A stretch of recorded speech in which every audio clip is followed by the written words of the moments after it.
नमस्कार, जेके प्राइम में आपका स्वागत है।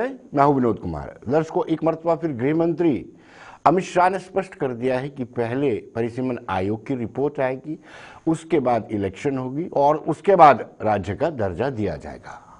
जबकि हम सब जानते हैं कि ऑल पार्टी मीट में एक दबाव बनाया गया था कि पहले राज्य का दर्जा दिया जाए ताकि जो फॉर्मर चीफ मिनिस्टर्स हैं वो भी इलेक्शन लड़ सके, क्योंकि फॉर्मर चीफ मिनिस्टर इलेक्शन लड़ेंगे या नहीं लड़ेंगे इसको लेकर संशय इसलिए बना हुआ है कि वो चाहते हैं कि पहले पूर्ण राज्य का दर्जा दिया जाए। इस पर चर्चा करेंगे। हमारे साथ शेख बशीर है नेशनल कॉन्फ्रेंस से। बशीर साहब, आपका स्वागत है। पवन सिंह है भारतीय जनता पार्टी के फायर ब्रांड लीडर। पवन जी, आपका स्वागत है। और स्काइप से हमारे साथ कांग्रेस के स्पोक्सपर्सन कपिल सिंह जुड़े हैं।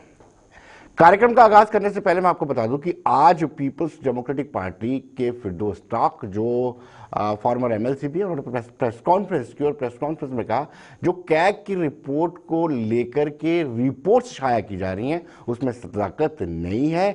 कोई सरकार के टेन्योर में, वो पीडीपी और बीजेपी की अगुवाई वाली सरकार की बात करें, उसके टेन्योर में किसी तरह की मिस एप्रोप्रिएशन नहीं हुई है। जब सरकार गिरी थी, समर्थन भाजपा ने वापस लिया था, उसके बाद मिस एप्रोप्रिएशन शुरू हुई थी। आपको बताएं, पहले हम ये बता देते हैं, उसके बाद कार्यक्रम शुरू करते हैं। और ये स्कीम इंप्लीमेंट हुई मार्च 2018 से लेकर मार्च 2019 तक। इसके लिए 199.96 करोड़, जिसको मैंने आपको कहा तकरीबन 200 करोड़ रुपया जो है मुख्तस किया गया। और ये स्कीम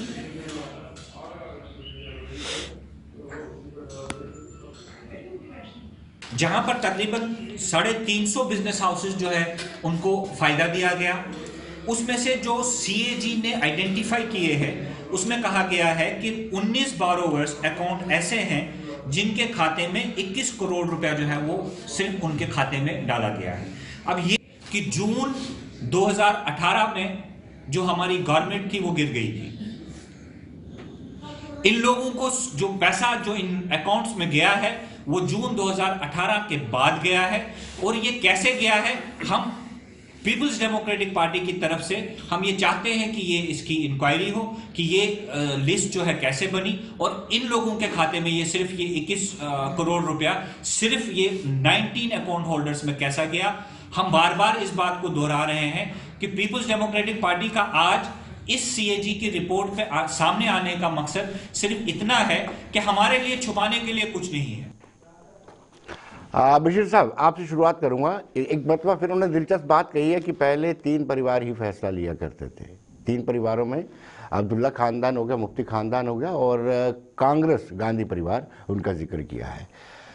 आपको क्या लगता है कि अब बदलाव आया है? उनका तो दावा है कि अब बदलाव आया है, इलेक्टेड रिप्रेजेंटेटिव आया है, पंच सरपंचेस हैं, यहाँ पे कॉरपोरेशंस हैं। क्या कहेंगे इस पर आप? पहली बात यह है कि ये जो बार बार 3 फैमिलीज की बात की जा रही है, जी, मैं स्पष्ट कर देना चाहता हूँ कि सियासत में, डेमोक्रेसी में किसी को ताकत मिलता है तो लोगों के बल होते हैं, और जो कुछ वो करता है वो लोगों के मैंडेट से करता है। जी। जब भी ये बात की जाती है कि 3 फैमिलीज चाहे वो कोई भी हो, जी, ये सिरे से ही गलत है। लोगों के मैंडेट के बाद जो फैसले लिए जाते हैं, अगर वो कहीं गलती है तो जब गवर्नमेंट बदलती है तो उस बदले हुए माहौल में उनको हक होता है कि उनको सामने लाए और उसके ऊपर बात करें। जी। और उसको, जिस तरह मैं सुन रहा था फरदौस टाक साहब कहते थे, क्योंकि ये पिछले हफ्ते जो रिपोर्ट आई कि इसमें जी बिजनेस हाउसेज जो हैं उन्होंने नाजायज़ फ़ायदा उठाया है जी और दिया है, और इन्होंने कहा कि हमारा कोई रोल नहीं है, क्योंकि उस वक्त मैं भी समझता था कि बीजेपी और पीडीपी की गवर्नमेंट है। अब इनका कहना यह है कि ये चूँकि जो फिगर्स उसने दिए हैं कि 19 अकाउंट होल्डर्स में पैसा गया है, 21 करोड़, और वो भी कह रहा है जी, वो भी एक पार्टी को रिप्रेजेंट कर रहा है और कह रहा है कि भाई इसकी इंक्वायरी करो जी, कि कौन लोग जिम्मेदार हैं। और मैं भी ये कहता हूँ कि ये जो 3 फैमिलीज़ का नाम ले लेके ये जिया जा रहा है, ये जो पैरट लाइक सिचुएशन बनी है, इसको रोक देना चाहिए, नंबर 1। क्योंकि कोई भी आदमी खुद ही दौड़ के कुर्सी पर नहीं बैठता। वो जीत एक सिस्टम में इलेक्शन लड़े जाते हैं, हर पार्टी को मौका मिलता है कि वो अपना लीडर चुने, और उसी सिलसिले में 2002 में जब हमें मैंडेट नहीं मिला हम अपोजिशन में बैठे, 2008 में जब मैंडेट मिला तो कोलिशन में बैठे। 2014 इसी में तरह अगर नेशनल कॉन्फ्रेंस ने कांग्रेस के साथ मिलकर हुकूमत की है तो मैं नहीं कहता हूं कि 100% ठीक थे, गलतियां भी हुई होंगी, तो अगर हुई हैं तो सामने लाओ। और आज वो हुकूमत कर रहे हैं, जो साथ वाले बीजेपी वाले हैं हुकूमत कर रहे हैं, तो वो लाएं सामने कहाँ क्या चीज़ गलत हुई है। जिस तरह ये फिगर आया है, जिस वक्त मैंने ये रिपोर्ट पढ़ा तो मैंने देखा कि भाई वाकई कहीं ना तो कुछ है। अब पीडीपी कहता है कि हम तो इसमें शामिल नहीं हैं जी। अब आ गई कि बीजेपी वाले बताएं ये कौन लोग हैं जी, ये जो हुआ है, और फिर किसने रोका इनको ये इंक्वायरी करने के लिए? अगर गलत हुआ है तो उनको जेल में ठोको जी जी, किसी ने नहीं रोका जी। लेकिन चूंकि हम तीन फैमिलीज का जब नाम लेते हैं तो मैं समझता हूं एक बहुत बड़ी साजिश का शिकार है। इन तीन फैमिलियों के बगैर गुजारा भी नहीं है मनोज जी। मैं आपको बताता हूं, वक्त के साथ साथ बदलता है माहौल, आज कुछ है कल कुछ होगा, हमेशा जो पहले वक्त नहीं रहा आज भी कहना कि तीन फैमिलियों के बिना जम्मू कश्मीर में गुजारा नहीं है, नहीं पॉसिबल, क्या संभव है ऐसा? अभी चल रहा है ना, अभी भी उन फैमिलियों के बिना गुजारा चल रहा है। और मुझे लग रहा है कि लोग अब अच्छी तरीके से जम्मू में जो विकास हो रहा है, और खासकर कश्मीर, यूटी में, लद्दाख में जो विकास हो रहा है, तो ये चौतरफा वाकई ये सही बात है कि यहाँ कुछ परिवारों का दबदबा रहा। जो पार्टी होती है लोकतंत्र, भारत देश लोकतांत्रिक देश है, यहाँ पे सबका साथ जी। परिवारवाद की 1947 से लेके आज तक परिवारवाद, चाहे कोई भी पार्टी हो, जो भी जम्मू कश्मीर की तीन पार्टियां, जिन तीन परिवारों के आपने नाम लिया, उन्होंने मुझे लगता है कि जम्मू कश्मीर में काफी काबिल लीडर हैं। हाँ, उन्होंने अपने परिवार से बाहर नहीं जाने दी सत्ता।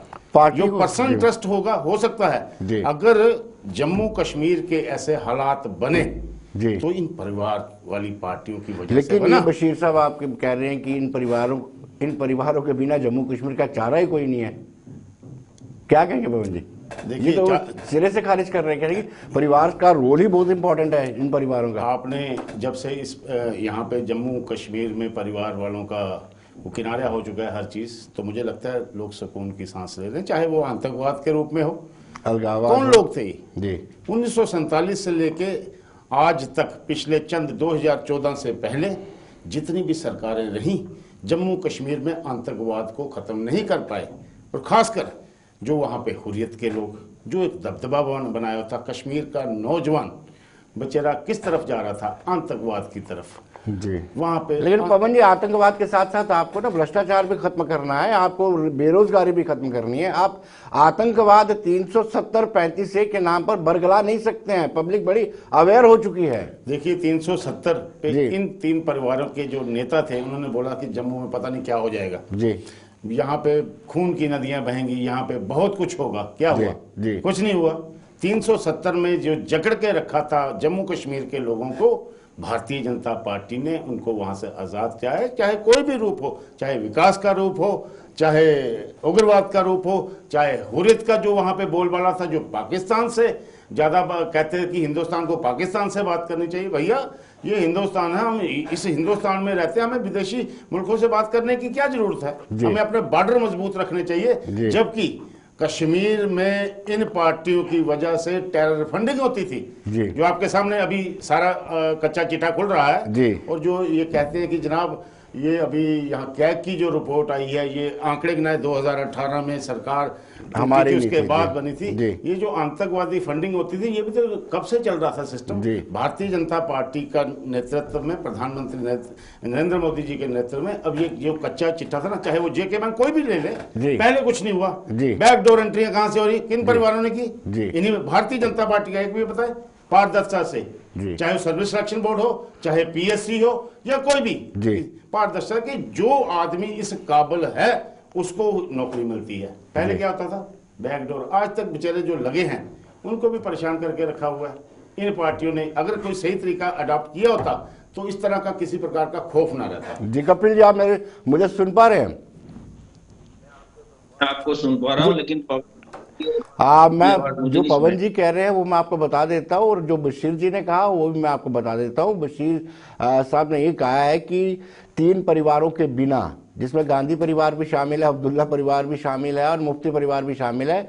जम्मू कश्मीर का कोई चारा नहीं है। और पवन जी का कहना है कि भारतीय जनता पार्टी की अगुवाई वाली केंद्र में एनडीए सरकार ने ही 370 में संशोधन किया, 35 को हटाया और उसके बाद अलगाववाद पर अंकुश लगा है, आतंकवाद पर अंकुश लगा है और पत्थरबाजी भी खत्म हुई। कपिल जी, आप क्या कहेंगे?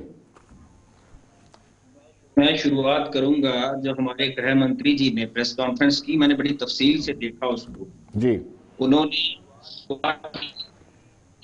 जम्मू डिस्ट्रिक्ट जो है वो नंबर 1 है सुशासन के सूचांक पर। पुंछ राजौरी को उन्होंने 19 नंबर दिया और मैं आप ही के माध्यम से पूछना चाहता हूं कि क्या वहां कुशासन है? और जहां तक इलेक्शन का ताल्लुक है तो भारतीय जनता पार्टी के नेता हर बार में इलेक्शन की बात करते हैं और इलेक्शन बताएंगे मगर तारीख नहीं बताएंगे जी। और अगर बात करें कि जम्मू पैरामीटर्स की, अगर जम्मू डिस्ट्रिक्ट के पैरामीटर्स में अगर प्रशासन दिखाई, यहाँ क्या हाल हुआ कि जो हेल्थ फैसिलिटीज थी उनकी कमी रही और बात ही नहीं करेंगे। 2014 से आज तक रोजगार के, और अगर पुंछ राजौरी जैसे डिस्ट्रिक्ट जो पाकिस्तान के साथ जुड़े हुए लगे हुए डिस्ट्रिक्ट हैं, अगर वहां पे कुशासन है तो क्या गृह मंत्रालय ने और भारत सरकार ने पुंछ राजौरी जैसे डिस्ट्रिक्ट्स को पाकिस्तान के मुंह में झोंक दिया है? ये मैं आपके माध्यम से कपिल जी एक सवाल और था कि उन्होंने, कपिल जी एक सवाल और था कि ऑल पार्टी मीट में गुलाम नबी आजाद ने ये बीड़ा उठाया था कि पहले जो पूर्ण राज्य का दर्जा मिलेगा और उसके बाद पार्टिसिपेशन, अगर इलेक्शन होते हैं पार्टिसिपेशन ज्यादा होगी, लेकिन गृह मंत्री अमित शाह ने उसको सिरे से खारिज कर दिया है। ये सरकार, भारत सरकार जो है वो अपनी फैसिलिटी के मुताबिक जो राजनीति सूट करती है, जो चीजें सत्ता पाने के लिए उन्हें लगता है कि उनको करनी चाहिए, और जम्मू कश्मीर का इलेक्शन जो है वो पिछले कई साल से होना चाहिए नहीं हो रहा। और यहाँ तक सारी पार्टीज की सहमति है कि सर्वप्रथम यहाँ पे डिलिमिटेशन कमीशन स्टेट दिया जाए, उसके बाद इलेक्शन करवाया जाए, क्योंकि ज्यादा से ज्यादा जो पार्टिसिपेशन है वो जनता की होनी जरूरी है। लेकिन मुझे लगता है कि गृह मंत्रालय और भारत सरकार इतनी संजीदा नहीं है कि जम्मू कश्मीर के अंदर लोगों की ज्यादा से ज्यादा पार्टिसिपेशन लाई जाए, या फिर हो सकता है ये सोचते हैं कि कम पार्टिसिपेशन करवा के तो वो अपने तरीके से जम्मू कश्मीर का, प्रदेश का जो माहौल है वो अपने अनुरूप अनुकूल कर सकते हैं। जी कपिल जी, बड़ी दिलचस्प बात है कि आप ये कहते हैं कि पार्टी डिक्टेटरशिप करती है और साथ में आपने ये भी कहा कि पार्टी यानी जो भारतीय जनता पार्टी की केंद्र में सरकार है एनडीए, वो अपनी मनमानी करती है, अपनी सहूलियत के मुताबिक करती है। और आपने जब 1975 में इमरजेंसी लगाई थी तब आपने पब्लिक को बड़ा पूछ करके लगाई थी। चलिए कपिल, इस पे बाद में चर्चा करेंगे। मैं पहले बशीर साहब से जानना चाहूंगा। बशीर साहब, क्या आपको लगता है? एक बात मैं कहना चाहूंगा जी, 3 परिवारों के हिसाब से जम्मू कश्मीर चलता, लेकिन अब के हिसाब से जम्मू को सुचारू रूप से चलाने की पूरी कोशिश कर रही है भारतीय जनता पार्टी, और जो नागपुर से डायरेक्शंस आती हैं उसको फॉलो किया जा रहा है। जी कपिल जी, आपसे दोबारा बात करते हैं। बशीर साहब, आप हमें बताइए कि आपको लगता है कि पार्टिसिपेशन में कमी आएगी अगर पहले स्टेटहुड का दर्जा नहीं मिलता है? पहली चीज ये है कि मैं आपके माध्यम से पूछना चाहता हूं कि स्टेट को तोड़ा क्यों? जी 370 हटाना, 35 से हटाना या बाकी चीजें जो है एजेंडा में था जी। ये 370 स्टेट को तोड़ना, 3 हिस्सों में तकसीम करना किसके एजेंडे में था जी? और फिर इनको क्या प्रॉब्लम है? स्टेट पहले साहब, ये तीसरा हिस्सा मुझे समझ से बाहर है जी। आपने कहा 3 हिस्सों में डिवाइड करना, कर दिया है ना? नहीं, 2 हिस्सों। ये ना, एक मिनट, अभी ये तीसरे की तरफ जा रहे हैं ना। अच्छा, 2 तो कर दिए ना, तीसरे की तरफ जा रहे हैं, क्योंकि अभी रीजनल लड़ाई इन्होंने करवानी है। इन्होंने रघुनाथ बाजार और गांधीनगर में जंग करवानी है। इन्होंने बशीर साहब, रजौरी और पुंछ में आप जब खुद ही मौका देंगे, मैं कहता हूँ नहीं ना, कैसे मौका? कमीशन ने अगर 6 सीटें जम्मू को दे दी तो आपको इतना उसमें आपको इतनी तकलीफ की क्या जरूरत? बिल्कुल तकलीफ की, पहले सुन लीजिए। फिर आप कह रहे कि अगर 10 सीटें बनती हैं जम्मू को तो 10 दी जाएं जी, किसने रोका? लेकिन ये चूंकि जिस हिसाब से करना चाहते हैं उससे ऐतराज है जी। अगर जम्मू का हिस्सा 10 सीटें बनती हैं तो बिल्कुल दी जानी चाहिए। अभी भी कश्मीर में ज्यादा है, अभी भी आपको पहली चीज है 2011 की सेंसस के हिसाब से अगर देखें तो 16 लाख की पॉपुलेशन का डिफरेंस है जी। और फिर उसके बाद जम्मू, गांधीनगर और वेस्ट की कॉन्स्टिट्यूंसी जो है जहां इतना बड़ा वोट है वहां तो वो सीट नहीं दे रहे हैं, पर कैसे हम माने कि ये सीट सही फैसला है? इसी तरह जो इनका जो डिसीजन है ये अभी 22 है, अगर ये 22 डिसीजन नहीं होता तो हमें मानने में कोई एतराज नहीं। दूसरा, अभी ये पहले तो मसला ये आप जो करे वो ठीक रहता है, ये करे तो बाइस्ड है, बिल्कुल गलत है। मैं आपको बताता हूं, अगर कोई वो आप नहीं कर रहे हैं उसकी जो बाज़ाब्ता तौर पे आप सेंसस नहीं करवा रहे हैं, क्यों सेंसस नहीं करवा रहे हैं पहले ये बताएं। सेंसस ना करवाने का रीजन क्या है? जब ये बाकी चीजें सेंसस कब नहीं करवा रहे हैं? अगर 2011 के ही सेंसस को इन्होंने खुद ही झटलाया है कि ये ठीक नहीं था, ये क्यों करवा रहे हैं? अच्छा, फिर जब करवा रहे हैं तो स्टेट हिट देने में क्या एतराज है? ये पावर को सेंट्रलाइज करके क्या करना चाहते हैं? अगर आज ये कर रहे हैं विनोद जी, हमेशा वक्त एक जैसा नहीं रहता है, ना वो दिन रहे ना ये रहेंगे, एक वक्त आएगा ये भी पछताएंगे। ये जो सारी चीजें होती हैं ये वक्त के साथ साथ, पावर जो है वो लोगों के पास है, वो ना मोदी जी के पास है ना अमित शाह के पास है, ना हमेशा रहेगी जी। और वक्त आके लोग सोचेंगे, लोग फैसला करेंगे। जम्मू के अंदर भी ये जो गुड गवर्नेंस का सर्टिफिकेट ढुंढोरा पीट रहे हैं जी, गुड गवर्नेंस यही है जिस अस्पताल में गैस की वजह से लोग मर गए। गुड गवर्नेंस यही है कि जहां वैष्णो देवी में परसों लोग हाल ही में, आप एक मिनट सुन लीजिए, गुड गवर्नेंस यही है, इनको मेडल देना चाहिए कि वो रोक नहीं सके और 12 आदमी मर गए। गुड गवर्नेंस यही है कि पहाड़ों पे बर्फ पड़ी है और बर्फ हट नहीं रही है, लोग आ जा नहीं रहे हैं। गुड गवर्नेंस यही समझते हैं हम कि ये यहाँ से एयरपोर्ट से लेके राजभवन तक, इसी को गुड गवर्नेंस कहेंगे? I am sorry. पवन जी, बौखलाहट का कारण क्या लगता है आपको? बौखलाहट का कारण ये है कि जो गुड गवर्नेंस का जो हमारा नारा है जी, कि आमतौर पे जिसको कहा जाता है कि इस कोविड-19 के तहत पहला जी कि यहाँ पे 100% टीकाकरण होना जी, फिर उसके बाद बच्चों के लिए, फिर उसके बाद बूस्टर डोज, ये ऐसा पुरानी सरकारें कभी इन्होंने सोचा भी नहीं था। मुझे एक चीज़ बताइए, 2014 से पहले और 1947 मान लिया कि 70 वर्षों में जम्मू कभी स्मार्ट सिटी की तरफ किसी ने सोचा ही नहीं जी। स्मार्ट सिटी तो और भी बड़े बने हैं, बॉम्बे है, कर्नाटका है जी, दिल्ली है, किसी ने नहीं सोचा। विकास के पथ पे लोगों को लाया नहीं गया। जब भारतीय जनता पार्टी ये सारी चीजें कर रही है तो बौखलाहट हो रही है। कभी किसी ने नहीं सोचा कि जम्मू कश्मीर के जो गरीब लोग हैं जी, उनको ये आयुष्मान भारत की स्कीम से का क्या लाभ होगा?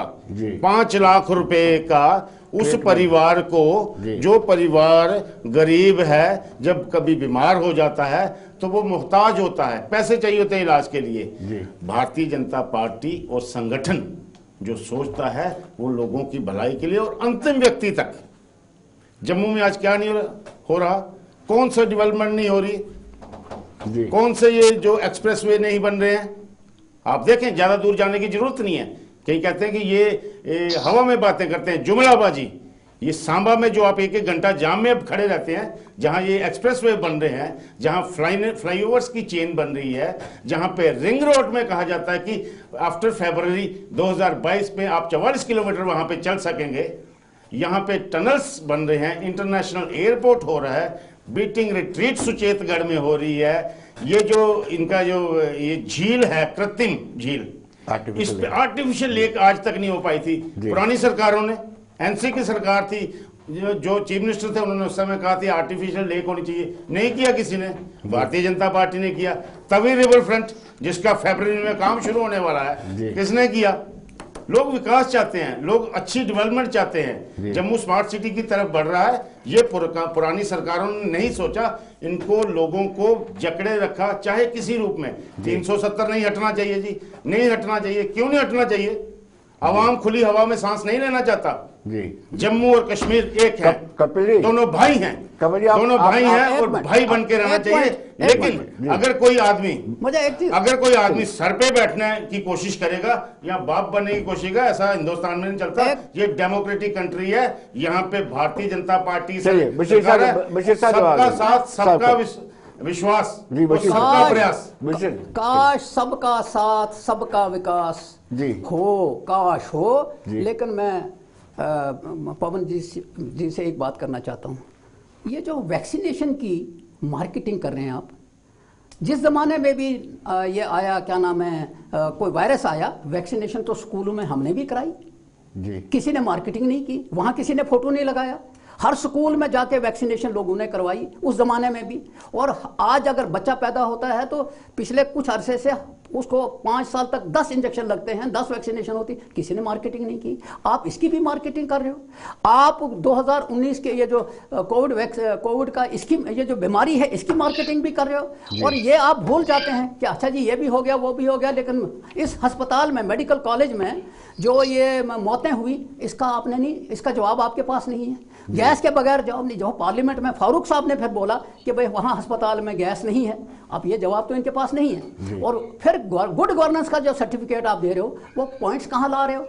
खुद ही नंबर दे रहे हो, खुद ही पास कर रहे हो। कपिल जी, एक पॉइंट के ऊपर एजुकेशन सेक्टर पिछले 3 साल से ऑनलाइन चल रहा है और मास प्रमोशंस हो रही हैं, अनपढ़ ये चीजें तैयार कर रहे हैं।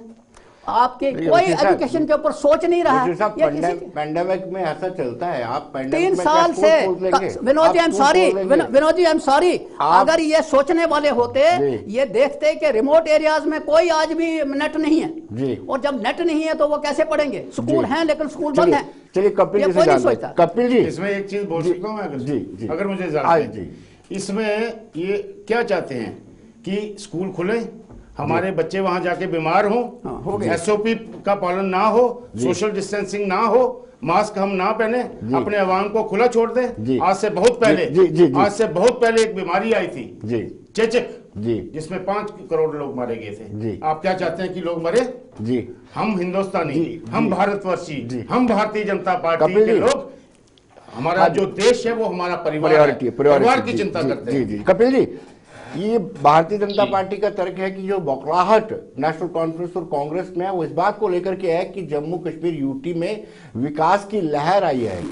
आप सहमत है? आरएसएस का साथ और भारतीय जनता पार्टी का विकास। चलो निक्कर पहनते थे आरएसएस वाले, पैंट पे आ गए।